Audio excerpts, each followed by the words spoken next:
हाय, मी शीतल तर मी तुमच्यासाठी रोज घेऊन येत आहे ब्युटी टिप्स। तर आजची टिप्स अशी आहे की आपल्या चेहऱ्यावरील काळ बनलेली त्वचा आपल्याला गायब करायची आहे। ती म्हणजे कशी गोरं व्हायचं आहे असं काही मी सांगत नाही बरं का।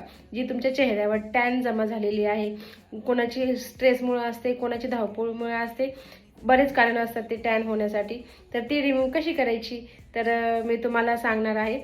पण त्याआधी तुम्ही माझ्या चॅनलला सबस्क्राईब करा, शेअर करा आणि कमेंट करा। तर तो उपाय असा आहे की आपल्याला मसूर डाळीचं पीठ घ्यायचं आहे, त्यामध्ये घ्यायचं आहे आपल्याला दही।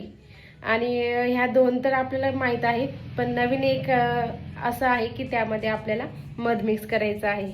मध मिक्स करून आपल्याला ते चांगलं फेटून 15-20 मिनिट साईडला ठेवून छानपैकी आपला चेहरा 2 वेळेस वॉश करायचा आहे। एक वेळेस आपली टॅन निघत नाही, ती टॅन आपल्या चेहऱ्याला चिटकून बसलेली असते, त्यासाठी आपल्याला 2 वेळेस आपला चेहरा वॉश करायचा आहे। आणि तो वॉश करायचा आहे तो म्हणजे कसा तर म्हणजे तुम्हाला जर पॉसिबल असेल तर तुम्ही प्लीज क्लिन्झिंग मिल्क बाजारात भेटतं ते घेऊन या आणि क्लिन्झिंग मिल्कने तो वॉश करा। ते वॉश केल्याच्यानंतर तुमच्या चेहऱ्याला लावा। 15-20 मिनिट झाल्याच्यानंतर तुमचा चेहरा वॉश करा।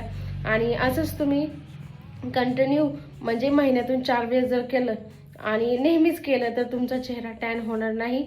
टॅन तर आपल्या गावाकडे असतीच, पण जर 3-4 वेळेस तुम्हाला जमलं तर करा आणि चेहरा आपला छान असा मऊ लुसलुशीत होऊन जातो आणि सुंदर ग्लो पण करतो।